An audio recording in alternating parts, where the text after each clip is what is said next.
चल दोस्तों, आज की इस वीडियो में हम क्लास 12 के केमिस्ट्री के पहले चैप्टर के ऑब्जेक्टिव क्वेश्चन को सॉल्व करेंगे और इस चैप्टर को विस्तार से हम लोग समझने की कोशिश करेंगे। देखिए, ये आपके इंपॉर्टेंट ऑब्जेक्टिव क्वेश्चन है जो आपके एग्जाम से लड़ने के 100% चांसेस बनते हैं। देखो, पहले चैप्टर्स का नाम है ठोस अवस्था। ठोस क्या है? जिसकी आकृति, आयतन ये सब निश्चित होता है। ऐसी अवस्था वाले वस्तु को हम लोग क्या कहेंगे? ठोस कहेंगे। मतलब जिसका आकार आयतन फिक्स हो। जैसे वो लकड़ी है, उसको 10 साल के बाद निकालेंगे तो उसका आकार वही मिलेगा जो पहले था। तो जिसका आकार आयतन कुछ चेंज नहीं होगा उसे हम लोग ठोस कहते हैं। अब देखो, ठोस दो प्रकार का होता है, वो क्रिस्टलीय ठोस और दूसरा का होता है अक्रिस्टलीय ठोस।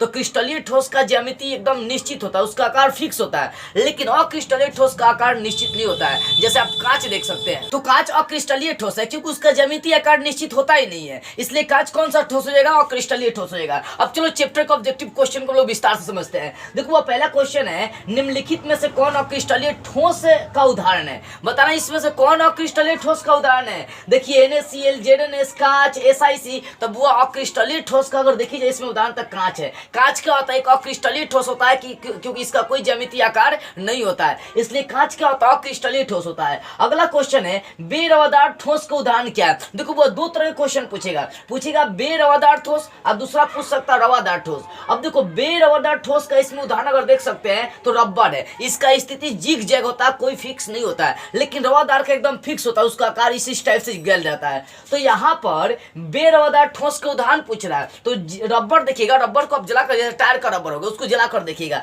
उसकी कोनो निश्चित ज्यामितीय आकृति आपको नहीं मिलेगा, जिग जैग मिलेगा, इधर उधर तीतर भीतर, मतलब इसका एकदम तीतर भीतर इन्हें होने कोई इसका निश्चित नहीं आपको मिलने वाला है।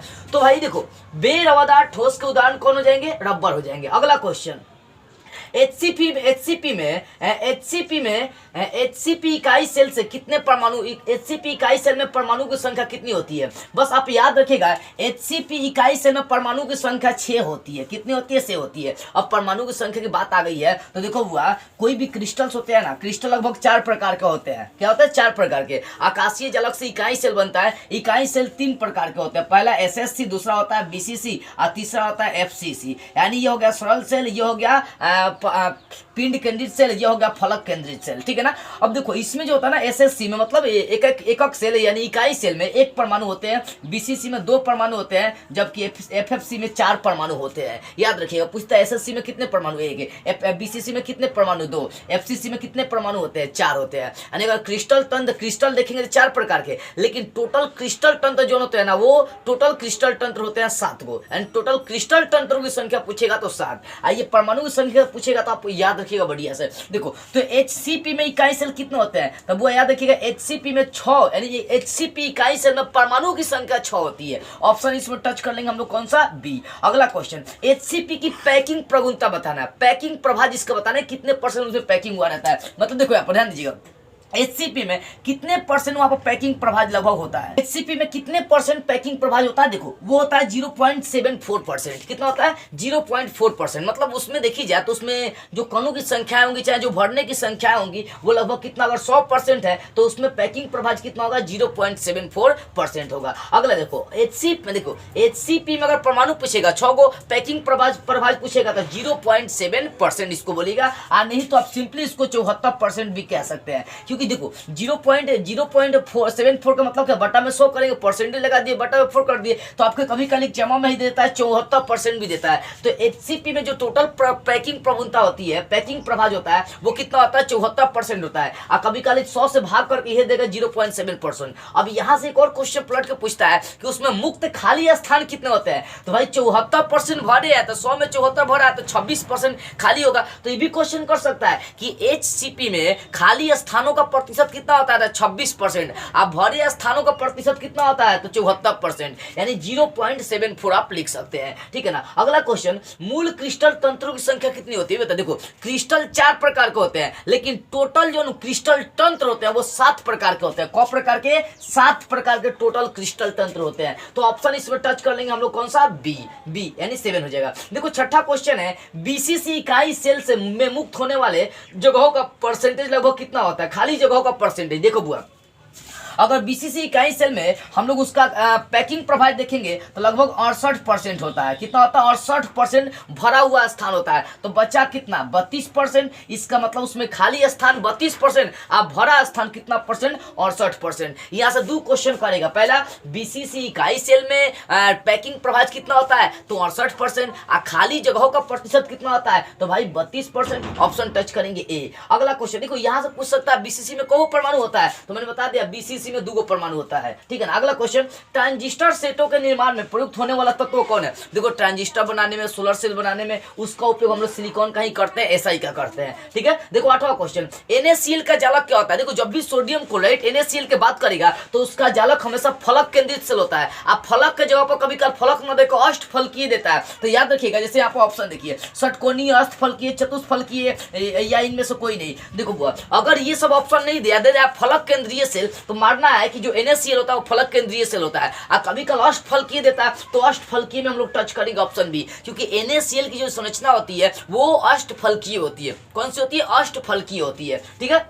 अगला क्वेश्चन देखिए 9वां, एक क्रिस्टल कितने प्रकार के? 4 प्रकार के। शुरू से आपको बताते आ रहे हैं क्रिस्टल 4 प्रकार के होते हैं। अगला क्वेश्चन 10वां, शॉर्टकी दोष के कारण ठोस का घनत्व क्या होता है? देखो, 2 तरह का दोष उत्पन्न होता है ठोसों में। पहला शॉर्टकी दोष, दूसरा फ्रेंकल दोष। फ्रेंकल दोष के कारण से जो ठोस का घनत्व होता है बढ़ता है। फ्रेंकल दोष के कारण से ठोस का घनत्व क्या करेगा? बढ़ेगा। लेकिन शॉर्टकी दोष के कारण से ठोस का घनत्व घटता है। फिर से समझिए इसको। देखो, फ्रेंकल दोष के कारण ठोस का घनत्व बढ़ेगा, लेकिन शॉर्टकी दोष के कारण से ठोस का घनत्व घटेगा।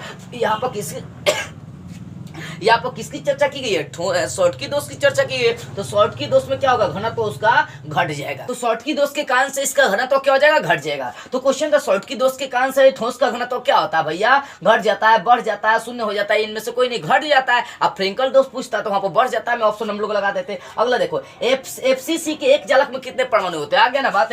SSC में 1 परमाणु, BCC में 2 परमाणु और FCC में कितने? 4 परमाणु होते हैं, यानी फलक केंद्रित सेल इसको बोलेंगे। तो FCC के एक जालक में कितने परमाणु होते हैं? 4। ऑप्शन टच करेंगे डी। अगला क्वेश्चन देखो, एक क्रिस्टल तंत्र। अब देखो, कोई भी अगर क्रिस्टल लेकर चलते हैं, कोई भी आप क्रिस्टल सिंपली लेकर चलिए, कोई भी आप आकृति बनाकर लेकर चलिए, तो उस क्रिस्टल में लगभग कितने क्रिस्टल बन सकते हैं? तो 14 प्रकार के क्रिस्टल संभव होते हैं। किसी भी क्रिस्टल में 14 को आकृति बना सकते हैं, 14 क्रिस्टल में बना सकते हैं। एक क्रिस्टल में कितने प्रकार के क्रिस्टल जालक संभव है? तो क्रिस्टल जालक कितने संभव हो सकते हैं? 23, 7, 230 या 14? तो 14। एगो क्रिस्टल में 14 को जालक संभव हो सकता है, क्रिस्टल जालक संभव है। ऑप्शन टच करेंगे डी। अगला CSCl की आकृति कैसी है? देखो, पूछ रहा क्वेश्चन कि CSCl की संरचना कैसी है बुआ। देखो, CSCl जो होते हैं ना वो BCC टाइप का होता है, मतलब पिंड केंद्रित सेल संरचना उसकी होती है। मतलब पिंड केंद्रित सेल की जैसी संरचना होती है कि एगो कण केंद्र पर होगा, उसके बाद और सब जालक बिंदु पर होगा। ठीक है ना। तो CSCl की क्रिस्टल संरचना जो होती है ना, BCC यानी पिंड केंद्रित सेल के प्रकार की होती है। अगला, रवादार ठोस। यहाँ पर बताना है, देखो, बेरवादार ठोस में हम लोग रबर मारे थे, लेकिन रवादार ठोस कौन होता है? हीरा होता है। हीरा का एकदम आकार, मतलब एक तरह से देखी जाए तो जिग जैग ज्यादा नहीं होता है। जैसे रबर जिग जैग होता है, उतना जिग जैग ये हीरा नहीं होता है। तो रवादार ठोस में हम लोग टच करेंगे हमेशा हीरा को। किसको टच करना है? हीरा को। अगला क्वेश्चन और अंतिम क्वेश्चन देखो, रवा में जब इलेक्ट्रॉन रिनायन द्वारा खाली स्थान में पकड़ लिया जाता है तब कौन सा दोष उत्पन्न होता है? देखो, अगर मान लेते हैं कि हमारे पास कोई रवा मतलब क्रिस्टल्स है, ठीक है ना, यहाँ पर कोई इलेक्ट्रॉन घूम रहा है, अब माइनस वाला जो ना स्थान है वो क्या किया? इलेक्ट्रॉन को पकड़ के आप खींच लिया, तो यहाँ कौन सा दोष उत्पन्न होगा? तो यहाँ एफ सेंटर उत्पन्न हो जाता है। क्या होगा? एफ सेंटर दोष उत्पन्न होता है। इस चीज को दिमाग में फिट करिए, बैठाइए। पहले का क्वेश्चन है कि रवा में जब इलेक्ट्रॉन रिनायन द्वारा खाली स्थान में पकड़ लिया जाता है तब कौन सा दोष होता है? तब भैया कौन सा? एफ सेंटर दोष होगा। जब रिनायन इलेक्ट्रॉन को पकड़ेगा तो एफ सेंटर दोष वहां पर उत्पन्न हो जाएगा। तो इस तरह से अगर देखी जाए तो आपका जो चैप्टर 1 है केमिस्ट्री का, ठोस अवस्था का, इसका पहला इंपॉर्टेंट ऑब्जेक्टिव क्वेश्चन है। इसी सब के बीच में से आपके एग्जाम में कई बार ऑब्जेक्टिव क्वेश्चन किया है, ठीक है ना। चलिए, ये सारी बातें आपको समझ में आ गई होगी। अगर आप इसका स्क्रीनशॉट लेना चाहते हैं तो ले लीजिए। तो बस आज की इस वीडियो में इतना ही। अगले वीडियो में हम लोग इसके अगले वाले चैप्टर का ऑब्जेक्टिव क्वेश्चन स्टार्ट करते हुए फिर मिलेंगे।